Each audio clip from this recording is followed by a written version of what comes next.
teaching by in order to bring the community into these discussions. And it features my American Democracy Project students. I'm the director of the American Democracy Project on our campus, and we are a non-partisan organization devoted to developing the knowledge, skills, dispositions, and experience that people need to actually participate actively in their communities and make a positive difference in their communities, as well as to participate in the democratic or electoral process. Our American Democracy Project students don't all share the same background or political beliefs, but they do believe in an informed electorate and in a representative democracy, and that's what sort of ties us together and motivates our work. The American Democracy Project, you can see some of the students are here today. We have just finished up a busy season of voter registration, working through Constitution Day, which is also National Voter Registration Day, to get students to register to vote before the deadline through classroom presentations, hallway tables in every classroom building, a big Constitution Day celebration, and other ways to really reach out through social media and through daily emails to the campus to remind students that they do need to be registered in advance here in the state of Indiana, since we don't have same-day registration. And so we've been doing that and are now turning to voter education work.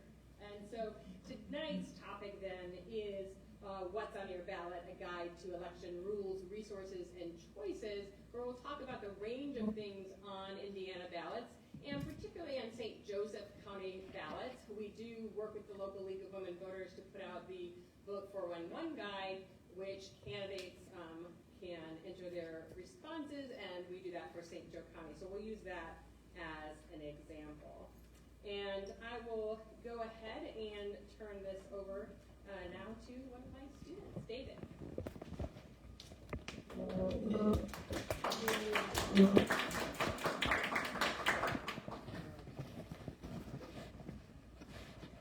So going on to the next slide here, we're going to discuss the eligibility to vote. So firstly, it is important to establish who is eligible, thank you, to vote in our elections. So you can vote in our elections by, first of all, being a United States citizen.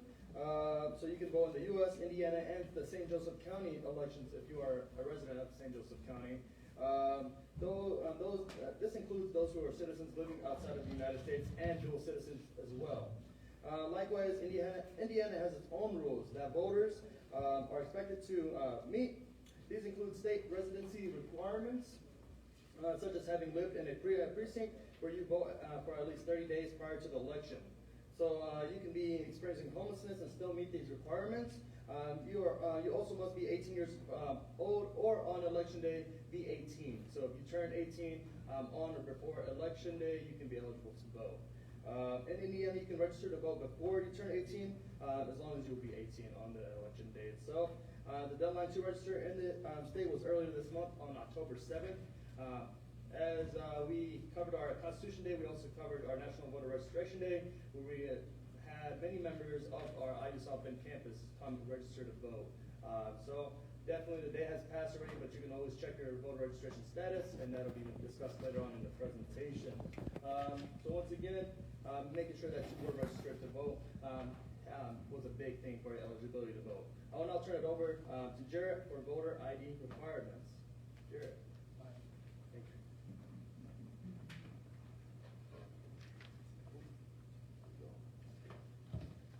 Everybody.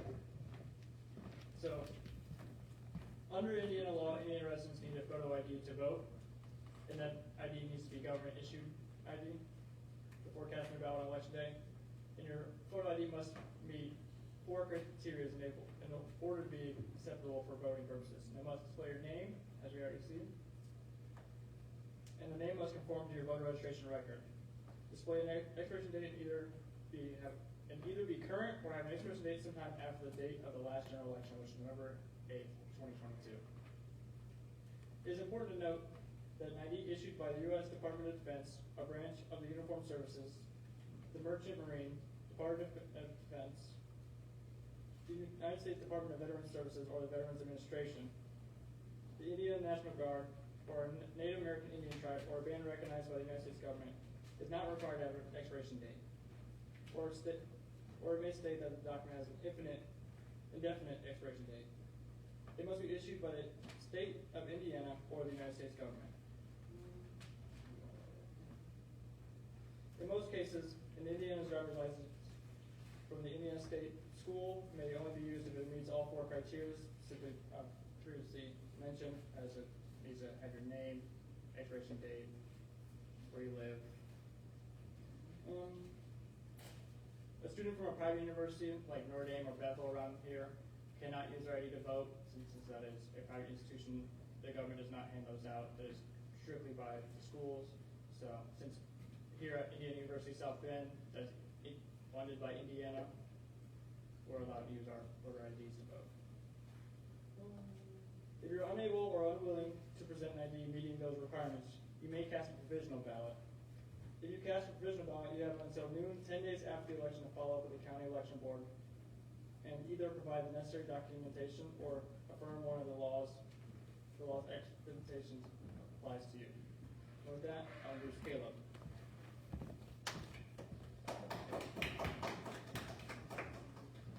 Thank you.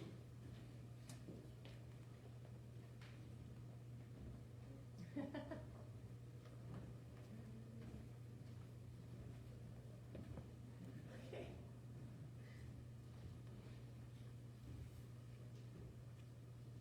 Alright, so now let's get into the ways that you can vote in the general election. When deciding how you will vote, you have three options that you can consider. The first option is early voting, and that's been running between the dates of October 8th and November 4th. Dates and times do vary by location, though.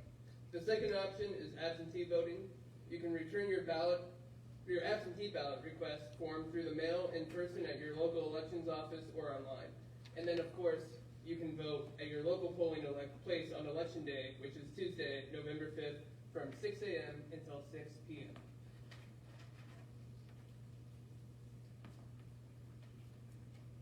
Importantly, because we do expect lines this year, if you're in line at 6 p.m., stay in line. They can't turn you away as long as you're in line. And they actually will have somebody whose job it is to stand at the end of the line when 6 p.m. is there so that nobody goes behind them. But if you're in front of that person, you can still vote. And so that's pretty important. The other thing, just for people to know, because sometimes people will walk away from the poll for this reason as well, is that conform, your name conform does not mean identical. So if it said Elizabeth Benyon, Elizabeth A. Benyon, Liz A. Benyon, they should accept it as long as it's clearly you. Some people who use a name that's totally different from what's on the voter files, that is a problem, but conform doesn't mean identical. And sometimes people assume that that's what the word means. And so it's important for people to know that, right, just in case a poll worker wasn't trained to realize that, you know, Beth Benyon and Elizabeth Benyon are both fine. Very important to know. So first, we're going to be discussing early voting. As you can see here, if you met the previous stated requirements for voting eligibility, then you're eligible to vote early in person. Absentee in-person voting, also known as early voting, started at the beginning of the month on Tuesday, October 8th, and is running until noon on Monday, November 4th, which is the Monday just before Election Day on Tuesday. You can go to the South Bend County City Building or the Mishawaka County City Service Building at the listed addresses here on the screen, at the bottom left corner of the screen. And Monday through Friday from 8 a.m. until 4:30 p.m. until Friday, November 1st. Starting next Monday, October 21st, you can also go to the Center Township Library at 1150 Kern Road in South Bend to vote early. Finally, starting next Saturday, October 26th, these locations will be open at limited times during the weekend up until Sunday, November 3rd to complete your early voting. These hours will remain 8 a.m. to 4 p.m. on Saturdays and noon to 4 p.m. on Sundays. Remember, you will still need to have a government-issued photo ID in order to vote early. And if you can't see the things on the screen, it's not your eyes. It's just turns out to not be a good focus on the We did on our the best. projector. Yeah, we did our best when we got it set up. Next, we're going to go into absentee voting. You also have the option to vote absentee by mail if you meet one of several requirements and are approved. You may have a qualified excuse covering a variety of difficulties. We actually have a very nice cartoon here to cover that. This can include working for the 12-hour period the polls are open, election duties, falling into the 65-plus age category, or having a disability. Serving in the military or as a public service officer, lacking transportation, inclusion on the address confidentiality program, being registered as a serious sex offender, difficulties arising from illness or injury, or caring for someone who is suffering from these ailments, or religious obligations.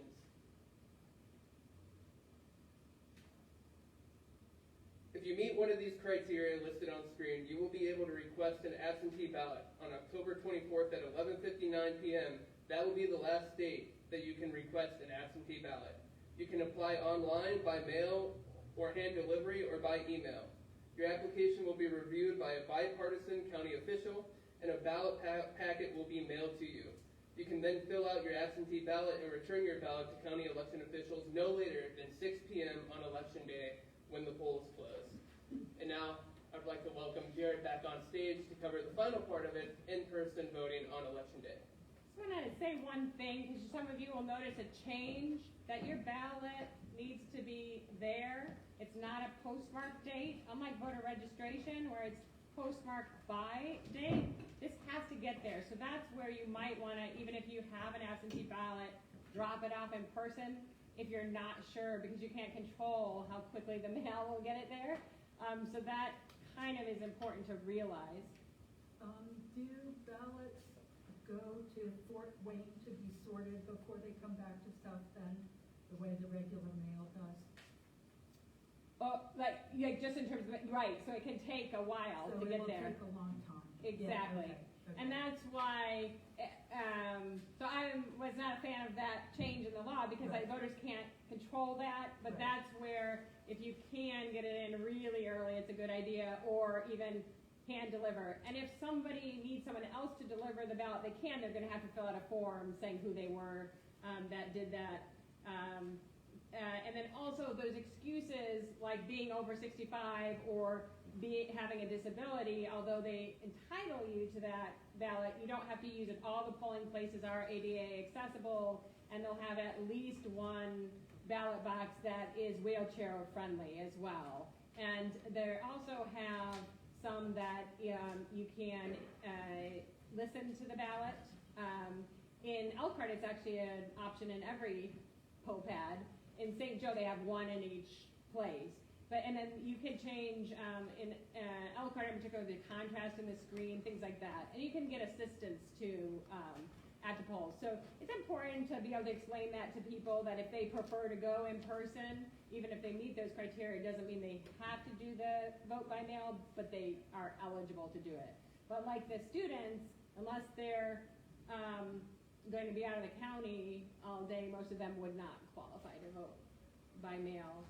The other thing is the poll workers, they are saying that those poll workers, although technically if they're not working out of their own precinct or their own county, that they technically could cast their vote while they're working, but they are concerned that it's going to be so busy on election day there might not be time for them to do that, so they're asking them, the county clerk is asking them to vote early in person before election day and then just come prepared to work on election day.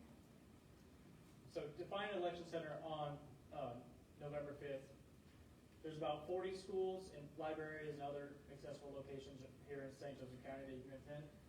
Here is the list. Again, it is pretty blurry, but these polls are open from 6 a.m. to 6 p.m. And as Dr. Bidden had already stated, if you're in line before 6 p.m., you can still vote as long as you stay in line. So that is really important for a lot of people to know. But I think people, if they see that it's past 6 o'clock, they might just go home if they're standing in line already because they don't want to wait in a long line. So I think that's very important to note. And take a look at the list. You can find the nearest location to you, but to note that all registered voters here in St. Joseph County, they can vote at any one of these polling locations. They do not have to they're not assigned to one. You don't have to go to John Young. You don't have to visit Judicial High School. Whatever you're driving by that day, if you want to stop, that is perfectly fine. Each vote center is located in an accessible facility and is approved prior to election. If you really want to see this list, because I know, like I said, it is a bit blurry, you can visit SJC, which stands for St. Joseph County, sjcindiana.gov. And with that, I will bring David back up on stage to talk about the races on the ballot. Yeah, thank you, Jarrett. So yeah, discussing the races on the ballot. As you can see here, it's more than just the presidential election that we're voting for. There are plenty of other races that you should educate yourself on and know who are running for those positions. So most people here know, once again, the federal election, but there are state and local elections as well. Indiana voters will decide on who will be their next governor, lieutenant governor, and attorney general. They will also fill one of our 2 Senate seats and vote for representatives for our state Senate and State House. We will be voting to fill county treasurer, coroner, recorder, surveyor, and court judge positions. There is also school board positions in the St. Joseph County, more specifically South Bend, Mishawaka, Penn Harris schools, John Glenn, and then New Prairie. So depending on the city that you live in, the district within the city that you live in, there are some positions that you can vote for school board. So one more thing, just to be cautious about this straight ticket option when voting for partisan and non-partisan races. When you do that, you're just going to be voting straight for Democrat, Republican, or any third-party option.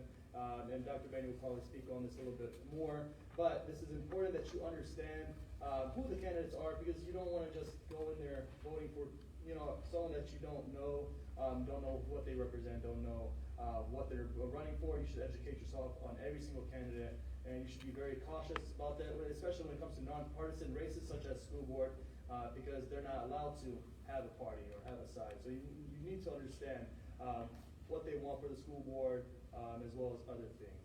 So Dr. Benny, would you like to add on any of that?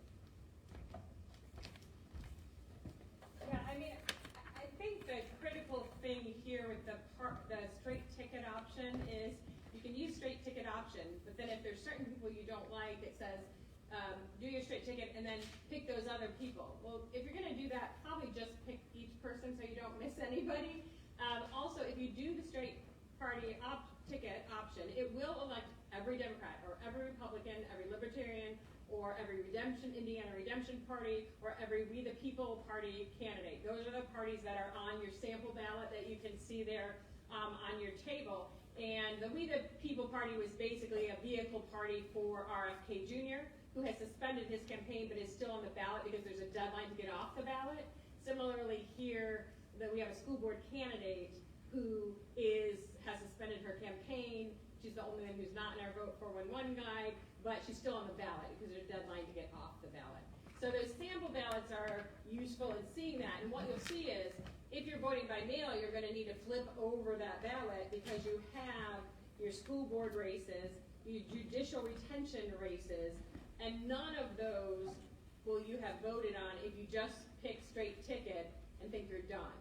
And if you're voting in person and you're using that poll pad, again, that's where if you do straight ticket, it will automatically select all from the same party. If you want to change any, you can, but then keep going because you want to look at those school board candidates where you're voting for one in your district if you happen to be in District 3 or 4, and 2 at-large candidates. And it is harder for people sometimes to get that information about those school board candidates. We held a forum last night. We have that up on our live stream on our Facebook page, facebook.com/IUSB.ADP, IUSB-ADP. We also have it up on our YouTube and are kind of sharing it out. And so that's an interesting one to listen to where those candidates stand, because you have to pick 2 at-large candidates. And we had 9 candidates there, and there are actually 1 more candidate. So 10 candidates total that we heard from, and so figuring out who to vote for can be tricky. When you go to vote411.org or indianavoters.com, you'll see who's on your ballot, and that's a useful way to see what district you're in. I don't have any district candidates, just at large, and form was useful. Vote for 1-1 will also be useful because they all answered the guide. Wait, how do you say you find out what district you're in? If you go to vote411.org and enter your address, it will only pull out the races on your ballot. I see. You can also go to indianavoters.com, which is really indianavoters.in.gov. It's the Secretary of State portal. It won't tell you about the candidates or show their survey answers like Vote 411, but it will give you a list of just who's on your ballot. In both cases, they're linking it to your address. So they're using GIS mapping to say, okay, here's what's on your ballot. And that way you know, like if the District 3 candidates show up, you're in District 3 of the school board.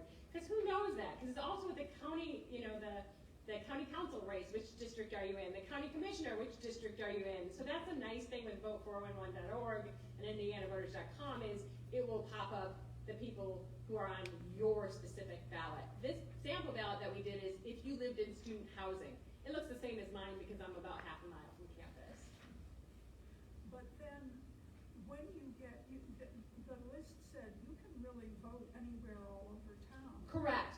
So Gr- that. Yeah, great question. So how are they getting you the right information? Exactly. Right. So you're anywhere over town, but they're actually setting it for you because when you sign in, they're clicking you. So that is connected to the internet. And the reason you can go anywhere is because the whole poll pad is connected statewide, and particularly what they're using here is the countywide.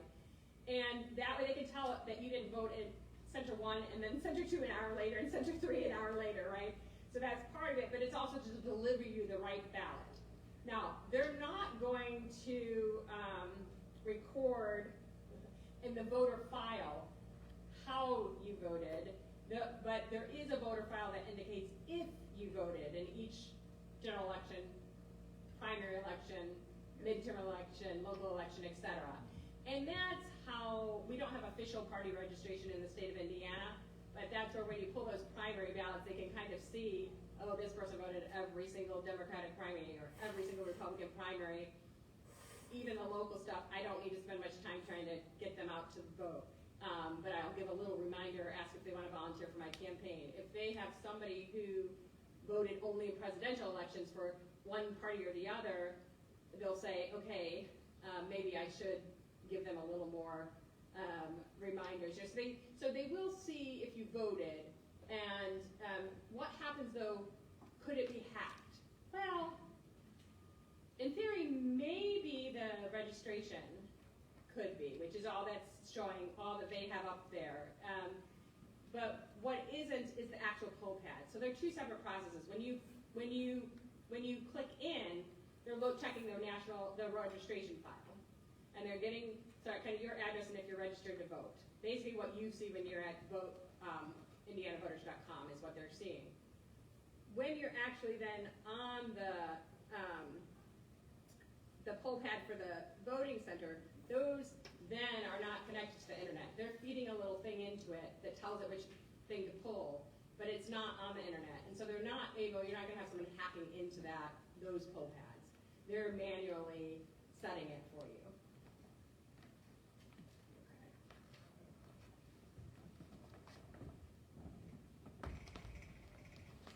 Thank you, Dr. Benyon, for clarifying that. We'll now welcome onto the stage Liz, who will talk about judicial retention.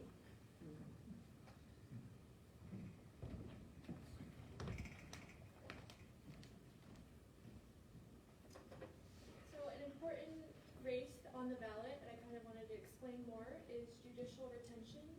First, there's the Indiana Supreme Court. The Indiana Supreme Court is the highest appellate court in the state and the court of last resort on the interpretation of Indiana's laws. Its constitution and the safeguards expressed in our state's Bill of Rights. Justices are chosen by a process known as merit selection that fosters input from citizens. To be eligible to serve on the court, a person must have practiced law in Indiana at least 10 years or have served at least 5 years as a trial court judge. When a vacancy occurs, a 7-member judicial nominating commission comprised of attorneys and other citizens recommends 3 qualified candidates to the governor.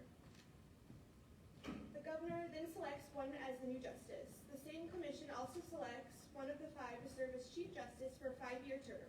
After serving 2 years, the new justice is subject to a statewide retention vote. If a majority votes not to retain the justice, the selection process starts over. If the public votes in favor of retention, the justice begins a 10-year term and is subject to a statewide retention vote every 10 years. Justices must retire at age 75 as well. And then, as the second highest court in Indiana, the Court of Appeals hears appeals from the state's trial courts and some state agencies. The court does not preside over trials and must accept all appeals sent to it, with the exception of cases in which the death penalty or life without parole is rendered, appealed directly to the Indiana Supreme Court. Cases in which statutes are declared unconstitutional by a trial court automatically appeal to the Supreme Court. Attorney disciplinary cases, which also go to the Supreme Court, and cases involving taxation, which goes to the Indiana Tax Court. Merit selection process works the same as the Supreme Court.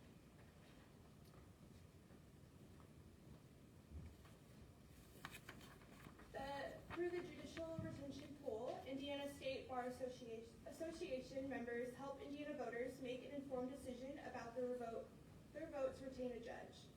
ISBA members were electronically surveyed between September 2nd and September 30th. The results for the yes or no retention results of the judges are shown on screen. According to the ISBA... Do you maybe want to just go over, since it's such so blurry, we can't really see the results. Can you see them in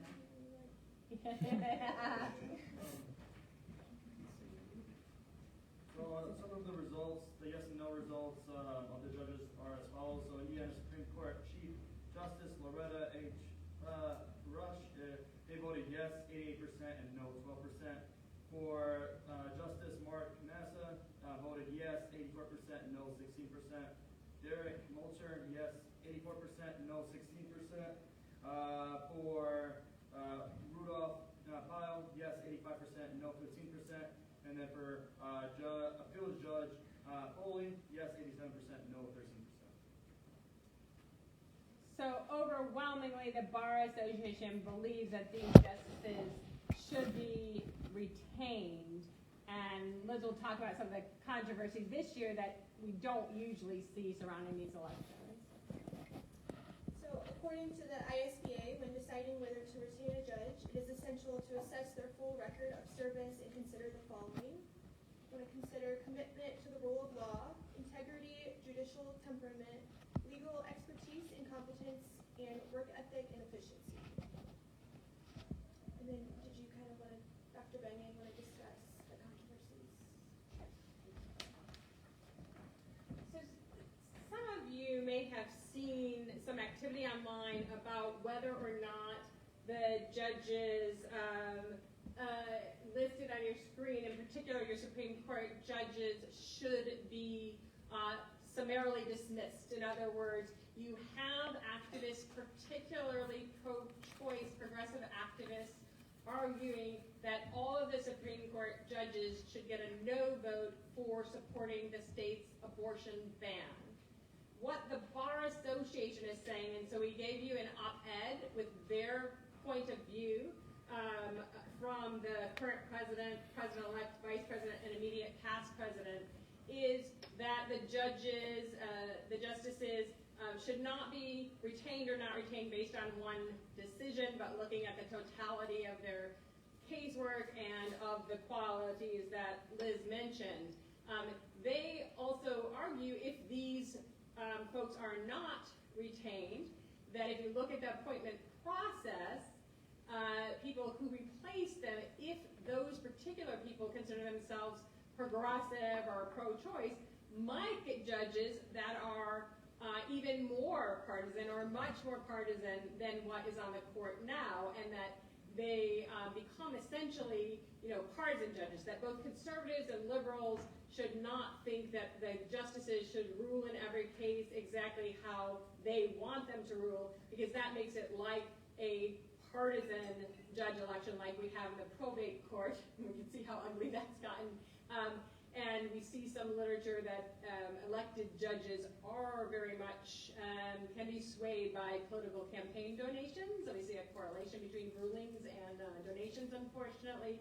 And so the Bar Association thinks that this merit retention process produces more qualified judges and is cautioning people against voting folks out over one issue. But ultimately, right, that is each of your decision as voters of whether you want to send a particular message to say this is just the issue that matters to me and it matters so much that I'm not going to retain, or whether you are persuaded by the Bar Association's argument that, you know, there are liberal rulings, conservative rulings by this court, but they're just following Indiana law and think the legislature needs to change the law if it does not support what people want. And so that's sort of the controversy, the landscape of it, the arguments of it. We are not making a recommendation to you, but just letting you know why you may be hearing more about retention elections. Judges are almost always retained, and so it would be quite unusual for judges not to be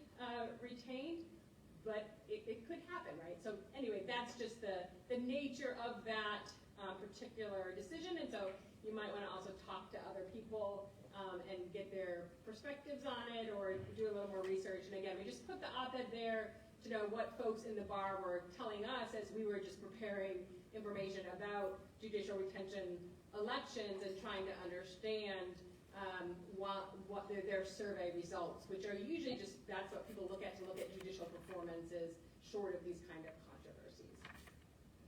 Okay. But yeah.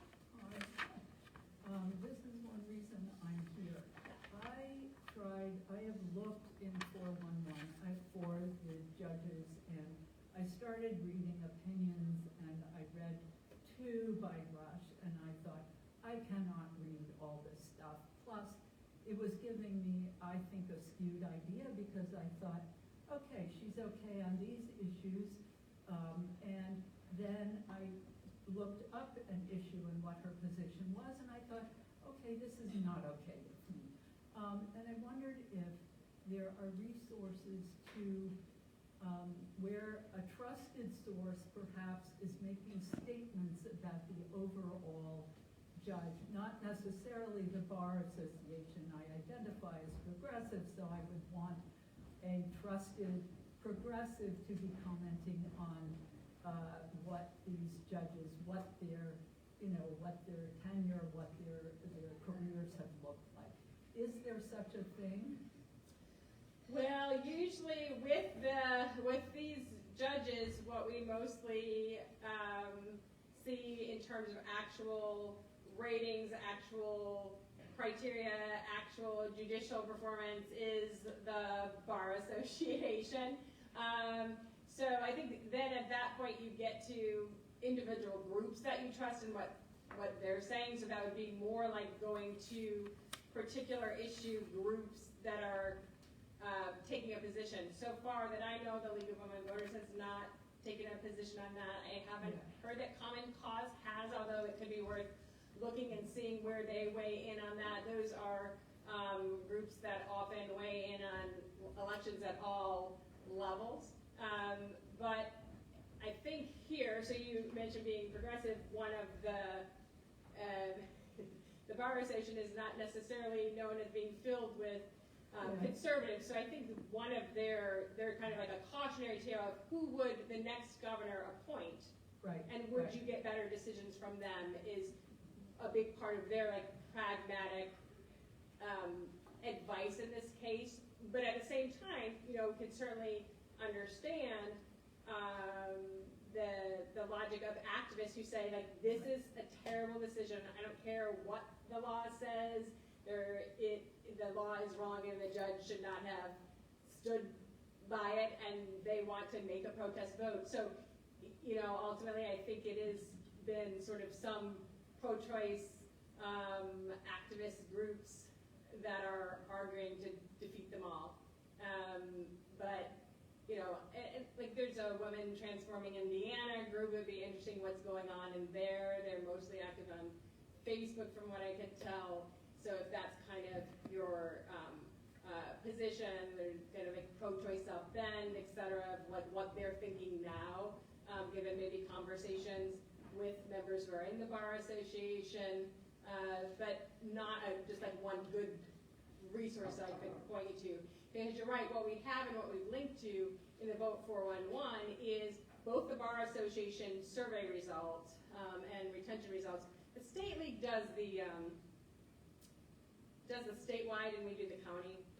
And so we've urged them to put a little bit more, but we link to, like, here's the rulings, here's the decisions, but you try to, like, reading through all of that is really challenging. So it'd be more probably groups that you trust in what they're saying on these issues, if anything.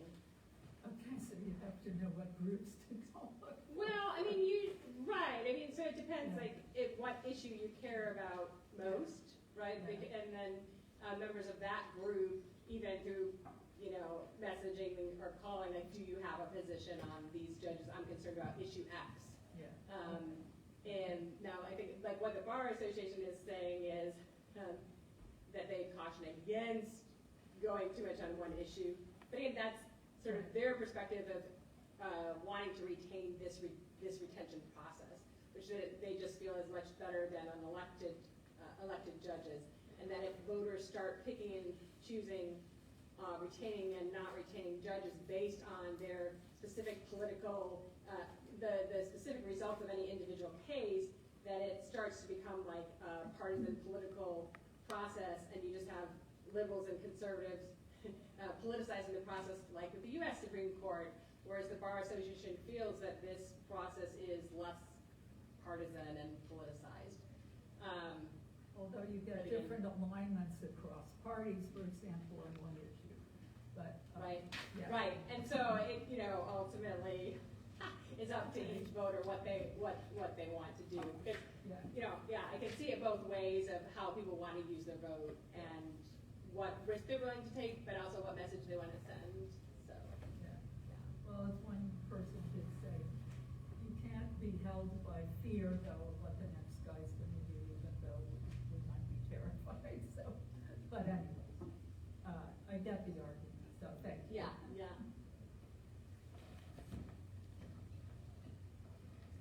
And now I'm going to hand it over to Kayla to discuss public questions.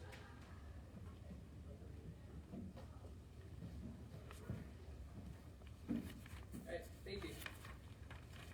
So, this is the final kind of big piece of information that you'll see on your ballot as an Indiana voter this year, and that is a public question. And this will basically be a constitutional amendment question, and it asks to remove the state superintendent of public instruction from the list of 5 other top state officials who would need to step into the governor's role under extreme circumstances. So it's basically a matter of line of succession within the state. The exact position last held by Democratic gubernatorial candidate Jennifer McCormick no longer exists. And I see some very kind of confused faces out there on this topic. So, Dr. Benyon, I don't want to burden you by having you come up again to explain it, but if you would be interested to. Sure. I mean, I think the thing here is to change the state constitution. We have a process. So when we see these public questions, sometimes people think we have ballot initiative. We do not have ballot initiative. In Michigan, they have ballot initiative. That's how they added same-day voter registration. That's how they outlawed partisan gerrymandering. That's how they legalized marijuana, right? Those are things the legislature didn't want to do, the people did want to do, and they did it through ballot initiative, directly voting on policies. In the state of Indiana, we don't have that. What we do have is, if we change our constitution, it goes first for a vote to a legislature, then there's an election in between, then it goes to another legislature for a vote. If it passes 2 successive legislatures with an election in between, then it goes to the ballot for the people to kind of ratify, right? And if we vote for it, then it can change. So they have to put it on the ballot, but it is sort of, okay, should the superintendent of public instruction be removed from the line of succession? I don't know what they would possibly do if everyone said no. The position is gone. They eliminated it because they didn't like a separate power base, right? And so they now you have a Secretary of Education who is appointed by the governor, doesn't get independently elected, and part of that was Jennifer McCormick. Yes, she's a gubernatorial candidate who's a Democrat now, but when she was the superintendent of public instruction, she was appointed as a Republican, right? But then she started butting heads with Governor Holcomb and with the Republicans in the legislature over education policy. Ultimately, after that whole experience, switched parties and is now running against Republican Mike Braun and Libertarian Donald Rainwater as a Democrat for governor. And so this is kind of a constitutional cleanup in many ways, but it does go to the ballot. So I think they're just assuming that most people will either leave it blank or vote, sure, why not, and that it will pass through.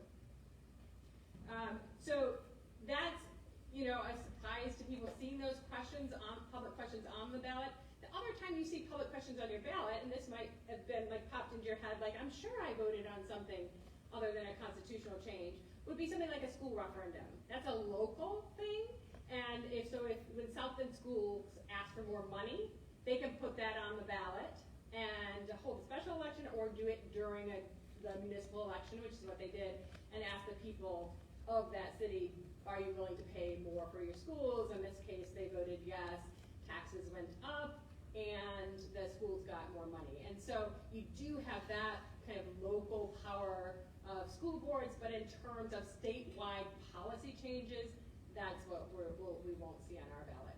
So this will be there. It's not particularly useful. So does this mean they are here in the process of amending the Constitution to get rid of this, not get rid of the state superintendent of public instruction, whatever that means,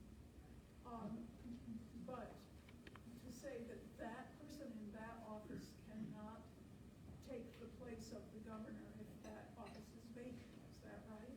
Right, that won't be listed number 7, but again, they already basically got rid of the office, so It sounds from what you said as if they got rid of it because they didn't like Jennifer McCormick being in it. I think they didn't like an independent power base because she was elected, and now it's an appointed position to come in line with all the governor's other agency heads to do what the governor wants. And instead of being an elected position that has an independent power base, and we see what happened with Jennifer McCormick. Now, what seemed like a very potentially safe race for Mike Braun, with Donald Rainwater taking some support for the right, and Jennifer McCormick reaching back to folks she knew when she was in the GOP and trying to capture a lot of moderates, that race has really tightened up. On October 24th, the Indiana Debate Commission will have the final gubernatorial debate, which will be televised. I know that WNDU will be airing it, ABC 57 will be airing it.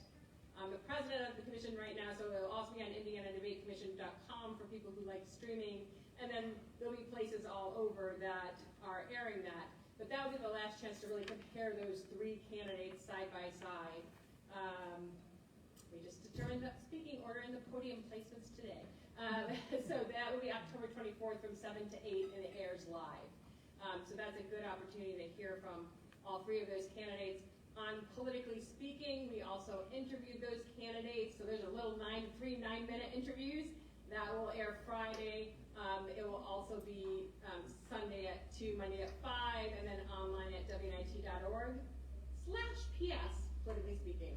So you can kind of see them in the show. You can watch the full debate on October 24th.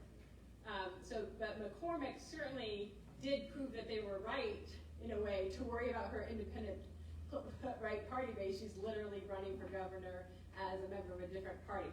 I mean, I'm not saying they were right or wrong to do that, but their thinking that she was a threat is correct. Yeah, right.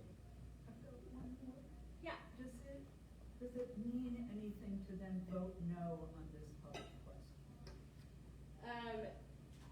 I think they would have to probably explain it again and bring it back later, the next election, which won't be until 2026 if there's an overwhelming no vote, but not really. Yeah, okay. Yeah, yeah. It's kind of almost a technical issue at this point, since they've stripped all independence and power from and gotten rid of the actual position of that name. Yeah.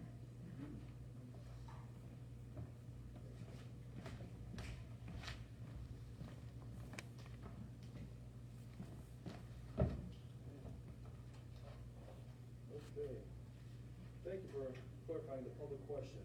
So, as we kind of go forward, this was supposed to be a sample ballot, but we have provided sample ballots that we've already discussed as examples. So this is off the 411 guide, and we'll be discussing the 411 guide. So, Liz, if you can click on the guide so we can go through it.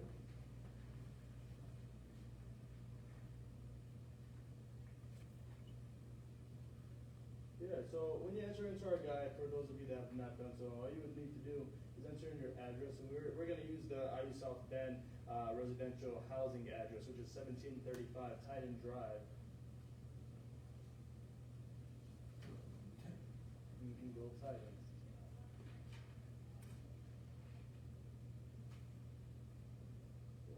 So as we enter that, it'll show up your races that you can vote for. So from federal to state to local elections, especially including county elections as well, it would highlight what you're able to vote on, and it depends on your address that you put in. So this is even tracking your personal, address. This could be any address that you could put in. Once again, this is at the 411.org, vote411.org site.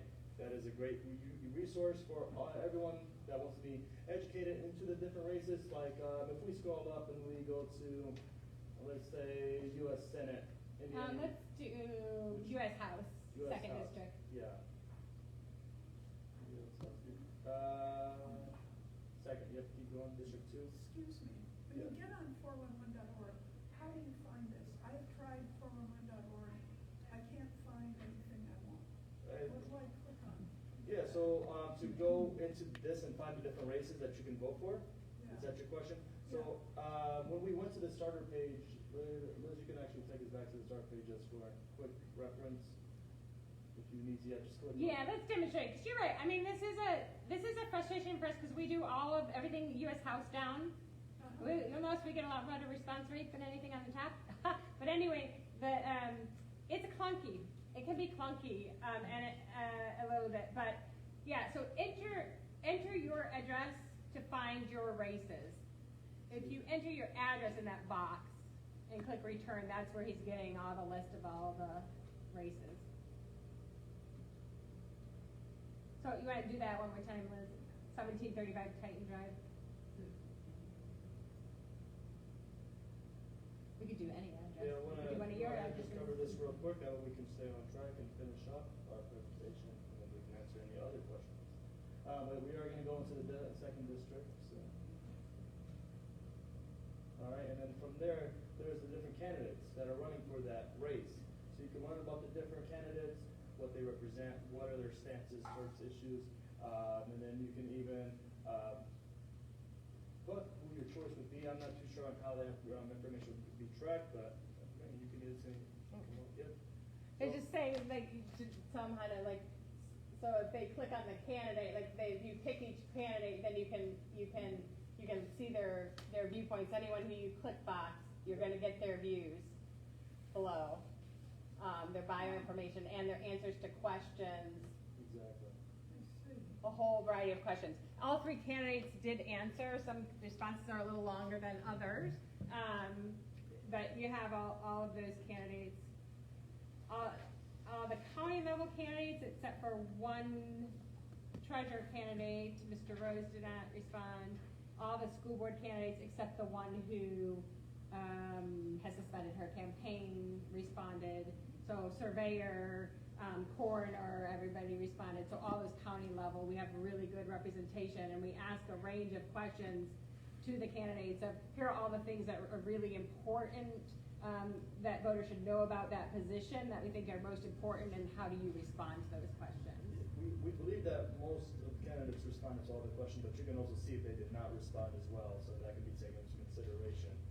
But this is really good information and a good resource to utilize before election day or before you go and cast your ballots. But we can go back to the presentation and kind of wrap up there. I'm going to introduce back up to the stage Dr. Benyon to go over how to make your vote plan and how to basically how to make your event plan, a vote plan, and whatnot. So we can go on to that one, and then our future upcoming events. Okay, so On the 24th, as I mentioned, there is a gubernatorial debate. We did host a debate for 2nd Congressional District. Unfortunately, Representative Yocum opted not to participate. It was aired on WAB and ABC 57, as well as WNIT and WVPE, WNDU and WSBT streamed it, and we had the 3 anchors from the 3 commercial news networks who moderated. So we are very, very pleased with our local media and their commitment to informing voters, and they agreed up front whether it was at least 2 candidates do it, we're doing it, period. Because otherwise what happens is any one candidate can make it so you don't have a debate, and so why would you ever say yes? Now, it doesn't mean that everybody will say yes, but it does at least say we're having a debate one way or the other. And so there is a firm commitment from your local media to cover political debates, and they also do a really good job at covering our AVP events. We had all 3 news stations, commercial news stations there last night for the school board forum. On October 29th will be a U.S. Senate candidate debate. Unfortunately, that is also one where a front runner has opted not to participate. Representative Jim Banks, who's running for Senate as a Republican, has for the first time ever in Indiana Debate Commission history opted out of the debate. And so it will be Democrat Valerie McRae and Libertarian Andrew Corning. We also, so those are good ways to learn more about those candidates, hear what they have to say, see if they deserve your vote. Even if you generally vote for a particular political party, you do have the right to vote for somebody else for a particular race, or to leave something blank. They see the returns and how many people voted for each one. If you look at something like county council or city council at large, you'll often see some candidates get way more votes than others, and that's also a clue to the candidates. We have watch parties who provide pizza and pop and chips and etc. And we have little bingo cards and prizes with topics that the candidates might say or words. So we invite you to do that. Okay, do we have the vote plan slide at all? Yes. We have a, if you keep going. So the one thing we would really encourage people to do is just made one, Liz, right? Do you have a location for these debates? They are. You're clicking at the same time I am. Those debates are going to be. They're being shot in TV studios in Indianapolis and broadcast statewide. So the debate commission makes them free for anybody to carry online, on radio, on TV. And so you can check local listings, but I know ABC 57 and WNDU are, I think, WSBT, although I would have to double check on that one. For the gubernatorial debate, WNIT is definitely doing the Senate debate as well, and IndianaDebateCommission.com. So one thing that we encourage people to do, and particularly we encourage new voters to do this, because if they don't do it, they might unintentionally miss out on voting, but it could happen to anybody, which is to make a vote plan. Right? During the election cycle, make sure to form your plan to successfully vote in the upcoming election. Double check your registration status. Sometimes people are removed. The state of Indiana had been using a cross-check system, which notoriously would identify somebody as already as being voted in, registered in another state. But it might not be the same person that has the same name. This particularly affects certain members of certain minority groups who have fewer surnames and can really create, an unnecessary scrubbing from the polls. And so it is important just to check and make sure. If you voted in the past and you haven't moved, you should still be good, but IndianaVoters.com can confirm that for you, or at vote411.org, which redirects you to IndianaVoters.com. You also want to decide whether you'll be voting in person or absentee. If you are doing absentee by mail, make sure that you get those deadlines and get that in early so that it gets there in time. If you're going to vote absentee in person or early voting, you want to make sure how you're getting to the county city building or county services building. And give yourself a little extra time. They've been having lines even with early voting, which is a good sign for voter turnout, but means that you can't necessarily do what you can do in some elections around here, which is say, give yourself 5 minutes to pop and vote and get out, right? So do allow for a little bit of extra time this year. Make sure that you understand those local policies and how they'll affect you. Bring your identification with you to the polls. Mark your calendar. And we would encourage people to also bring some neighbors, friends, family members with you to the polls. And make sure you're reminding other people to get out there. We will have an opportunity to vote with us as well. We have an election day parade to the polls at 4 p.m. We're meeting outside of the IU South Bend campus, where it says Indiana University South Bend and Limestone on Mishawaka Avenue. We'll get people situated, and we will actually parade to the polls together across the street at John Adams. And anybody in the county can come because of the vote centers. We'll have some cool t-shirts, take a few photos, and go and vote. We also have a vote early day. That's 2 slides before. We go back 2 slides. One more. There you go. Vote early day, bagels and ballots. We'll have fruit, we'll have bagels, we'll have information, and that is going to be on October 29th, which is National Vote Early Day, and we will go then to the county city building and vote as a group. I regret having the Senate debate so late. Obviously, people will be voting a little bit before that debate if they vote early, but we did want to give people that opportunity on National Vote Early Day as well. So voter registration, education, and mobilization is what we're about. We're strictly nonpartisan, but we do have a passion for representative democracy, and so we encourage everybody to get out and vote. If you're not on our mailing list, we have some sheets at your table where you can get on that to make sure that you're informed of upcoming events. There's also a QR code here. And then we have a research sheet at your table as well. The Vote 4 in 1 Guide, the Bar Association, the St. Joseph County Clerk's Office, and the Secretary of State's office, where you can find out lots more information about voting. All right, and maybe students can come up here for any other questions? Yes, question. If you go to vote and you've got your ID, your license, what if you have moved since the address on the license? Is this going to be a problem?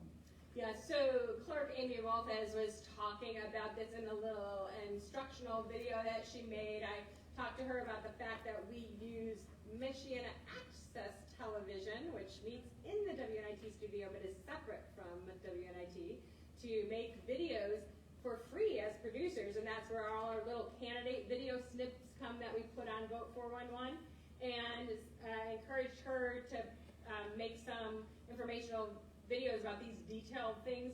So you're going to have a form that you can actually fill out right there, and you will be able to cast a ballot, but there will be a special form to fill out. But do you have to have anything special on the form with you, or can you just write, I used to live here, now I live here?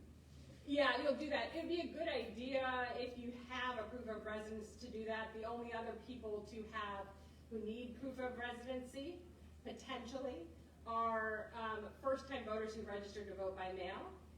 There is a requirement that they show proof of residency, but if their driver's license has the current address, that would count. If not, they need like a utility bill, etc. It'd be a good idea if you moved to bring something just to show that. But you do have the right, and many people do this, they kind of vote in their old polling place one more time before changing it. So this will also then change it moving forward. They want you before registration to fill out that change of address, but there is sort of a fail-safe procedure just so that people aren't disenfranchised for moving within that 29-day period. Okay, other questions? Comments? Thoughts?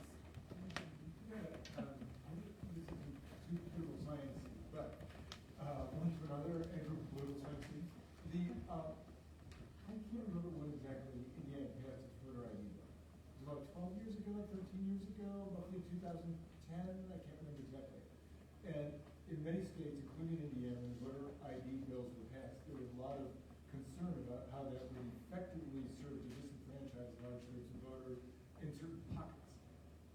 Can you talk about whether or not those predictions came to pass, or like did it change over time? Like maybe it did initially, but then not, or what has been the effect of the voter ID laws on voter participation?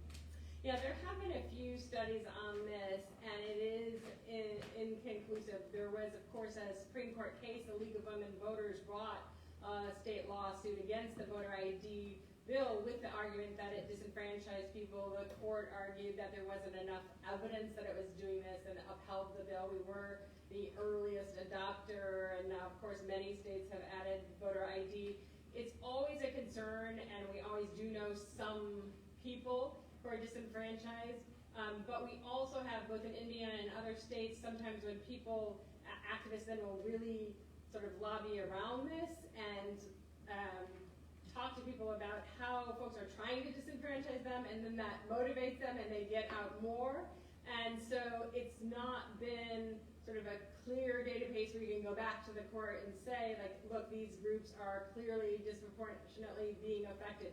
We do know that some people are less likely to have those voter IDs, older voters, younger voters, particularly college students, in terms of driver's license, and then also minority voters, particularly black voters, are less likely to have that state-required ID. And as you can imagine, if you don't need to drive, many people don't go to the BMV to get that state-issued ID. So the question is, you know, would they have voted or not? And so it's been the data is not as clear, I think, as many people trying to research the issue would like. We know that some people are disenfranchised, but it hasn't been a clear enough pattern to really go back to the court and say we now have this huge preponderance of evidence that voter ID is massively, you know, disenfranchising people.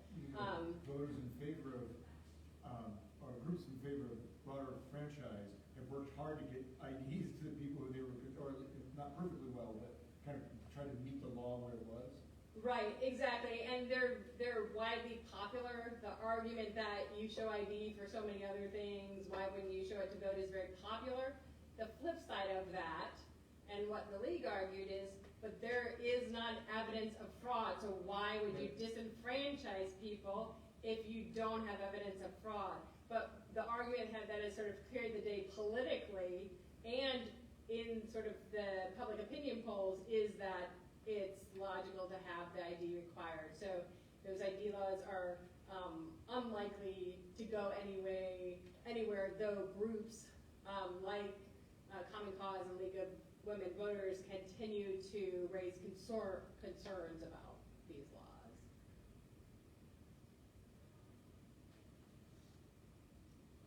Any other questions for the students about voting, about AP, anything? I'd be interested in students, when you work at tables encouraging other students to vote, or registering, you say, what kind of responses do you get? I mean, does everybody, if they're already talking to you, are they already like, sure, I want to, or are there any pushback, or why should I bother, or what are responses? I feel like for the most part, when we have engaged students, like especially on Constitution Day, which was National Voter Day, a lot of the students kind of were already registered to vote, which was encouraging. But the students that weren't registered to vote, we did kind of try to lasso them in a bit. Like, we got popcorn, we got some nachos, trying to bribe them a bit.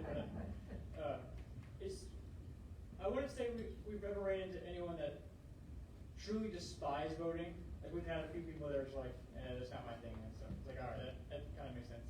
We'll run into a few of those now and then. But even the people that say no, I feel like is smaller than the amount that have either say, yes, I want to register to vote, please show me where to go, or yes, I've already registered myself. So I think most of the responses we get are, yes, I'm registered, I've got it by myself, or yes, can you please show me how to do this?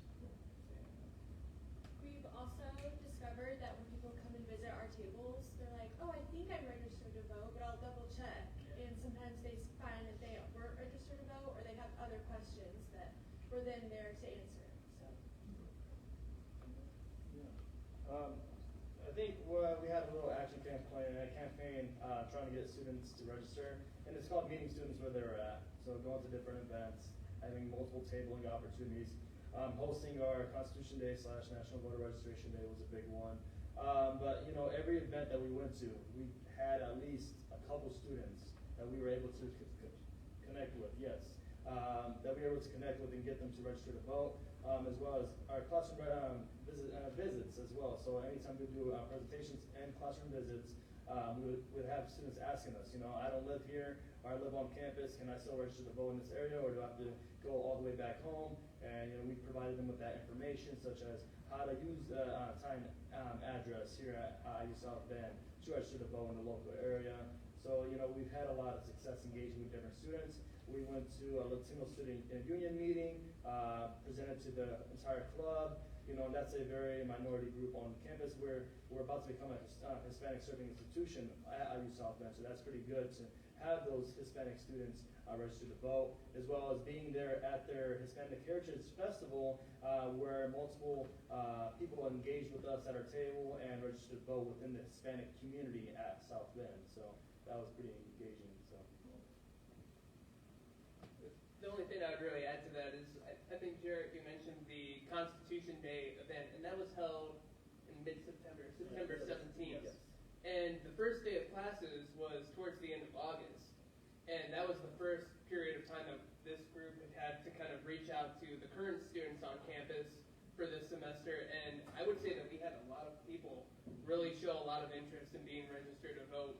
And I kind of took that as a little bit of a victory, that as the semesters progressed, we've kind of had less people come up to us, because a lot of them are people that we have been able to engage already and either find out their registration status or get registered to vote for the first time. So, you know, I think as the semester has gone along, we've really seen kind of more people kind of know where they stand in terms of, and what their plans are in terms of voting.